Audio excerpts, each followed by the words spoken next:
Meus pais foram a uma consulta médica e me deixaram cuidando da casa. Disseram que eu poderia trazer alguns amigos para passar a tarde e dormirem depois, para não ficar sozinho, e assim o tempo passaria mais rápido. Assim que saíram, liguei para eles e logo já chegaram os 5. Ficamos jogando videogame e assistindo filmes. Trouxeram salgadinhos, doces e refrigerantes para aproveitar durante a jogatina, liguei meu PlayStation 1 e começamos a jogar Tekken 3. Quem perdesse passava o controle para o próximo. Como dono do videogame, já estava acostumado, portanto acabei ganhando bastante, enquanto jogava com meu personagem favorito, Ed. Ficamos por horas jogando até que resolvemos assistir filme. Àquela altura percebi que meus pais estavam demorando, porém o tempo estava nitidamente fechado, e como era em outra cidade, imaginei que na volta pudessem ter encontrado algum engarrafamento, assim logo me acalmei. Pausamos o filme e ligamos no jornal da TV. Já era possível ver reportagens mostrando a chuva intensa que havia chegado nas cidades vizinhas. Havia muitos pontos de alagamento, carros parados e um desses pontos era justamente a rodovia que dava acesso para nossa cidade. Isso provavelmente explicaria a demora de meus pais. Os trovões estavam muito fortes e assustadores. Devido a isso, a energia elétrica acabou caindo. 2 dos meus amigos, que eram irmãos, dizem que deveriam ir embora, pois seus pais ficariam preocupados se não dessem notícia, caso a energia não voltasse até o horário de dormir. Ao abrir a porta, nos deparamos com algo pelo menos 2 vezes pior do que aparentava pela janela. Cada gota atingia o solo com agressividade. Pedras de gelo do tamanho de uma bola de golfe esmagava a lataria dos carros estacionados e preenchia as ruas com seu terror esbranquiçado. Assim, decidiram sem relutância que iriam passar a noite em casa mesmo. Ficamos atônitos em um silêncio débil e entediante, pensando no quanto nossos pais estariam preocupados conosco, sabendo que nem mesmo eles conseguiriam sair de casa naquela situação, e os meus, que muito possivelmente estavam presos no trânsito no meio dessa tempestade.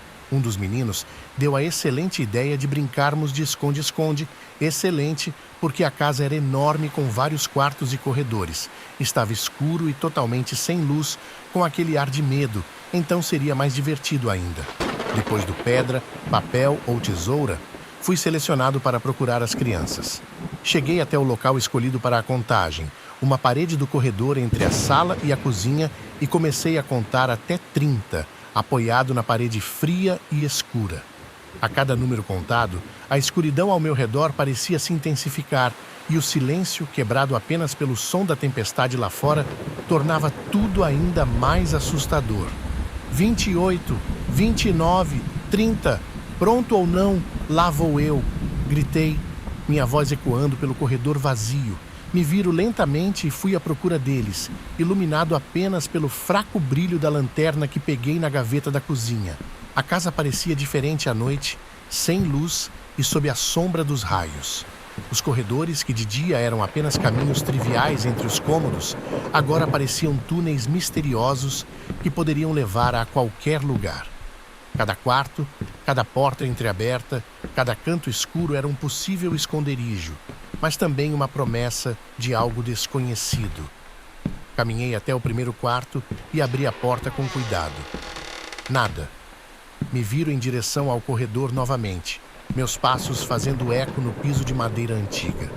O som da madeira rangendo sob meus pés parecia mais alto do que deveria ser, e eu me sentia cada vez mais inquieto.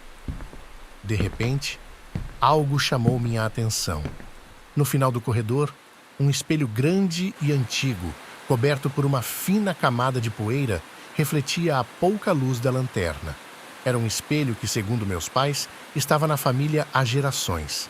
Tinha uma moldura ornamentada, cheia de detalhes, algo que sempre me intrigou quando passava por ele. Mas naquela noite, ele parecia mais sinistro, quase vivo.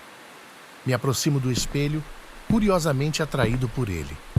Quando chego perto, um estrondo descomunal de um trovão fez a casa tremer levemente. A luz da lanterna cintilou por um momento e, nesse instante, eu vi algo. Não era o meu reflexo que olhava de volta para mim, mas algo diferente, algo sombrio. Um calafrio percorreu minha espinha e antes que eu pudesse me afastar, ouvi um estalo alto. O espelho, como que se respondesse a uma força invisível, rachou. As rachaduras se espalharam pela superfície rapidamente e, assim, o vidro se estilhaçou em 1000 pedaços. Um vento gelado saiu do espelho e eu senti como se aquilo atravessasse meu corpo.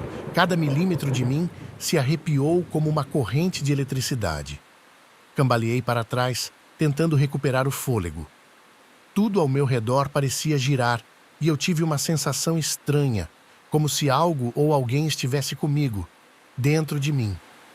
Olhei para os pedaços do espelho no chão e, por um momento, pensei ter visto algo se mover entre os fragmentos brilhantes. Então meus olhos se turvaram e apaguei.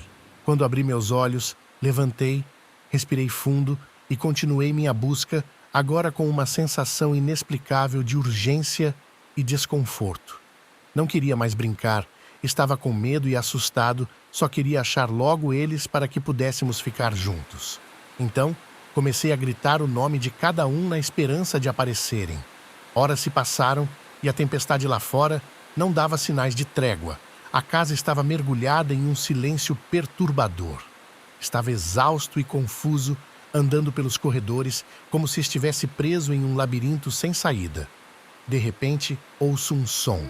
Era um choro abafado vindo de um canto escuro da sala de estar.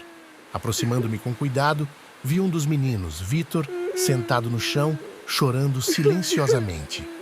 Seus olhos estavam vazios e ele parecia não me reconhecer. Conforme me aproximava, mais ele chorava. Fiquei frente a frente a ele e apaguei novamente. Desta vez demorei a acordar.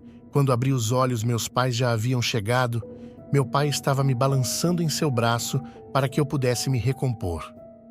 Minha mãe no telefone gritando que havia muito sangue pela casa. Eles procuravam machucados e feridas pelo meu corpo, mas não encontravam nada. A polícia chegou, a essa altura, a tempestade já tinha baixado e apenas uma garoa insistente permanecia. Meus pais perguntavam incansavelmente se eu estava bem e aonde estavam meus colegas, mas eu não sabia dizer. Não sabia onde estavam ou para onde foram. Perguntei se não encontraram o Vitor comigo e diziam que não, que os pais dele e de todos os outros já estavam desesperados. Os policiais vasculharam cada possível metro da casa, dentro e fora, mas não encontraram ninguém. Chamaram a perícia para analisar as marcas de sangue. No fim, quando saiu o resultado, todas bateram com os respectivos DNA de seus pertencentes, mas nunca os encontraram, nem pista de onde pudesse estar os corpos. Eles foram dados como mortos e eu seria o principal suspeito do crime. Porém, não havia nada nas minhas digitais. Portanto, a única tese que havia sobrado era que um serial killer teria invadido a casa, aproveitando que só havia crianças e eu, o único sobrevivente. Mas eu sabia que tinha muito mais nessa história, algo que eu não sabia explicar. Minha família decidiu vender a casa e nos mudar. Traumatizado, ao longo dos anos, sempre tenho pesadelos recorrentes. Nele vejo pedaços de corpos sendo arrastados por entre os corredores daquela casa. Num sonho, eu levo uma perna, no outro um braço, ou então me vejo atravessando um espelho e encarando os corpos de meus amigos. Talvez esses pesadelos nunca tenham fim, mas quanto mais o tempo passa, mais eu consigo entender o que pode ter acontecido naquele dia.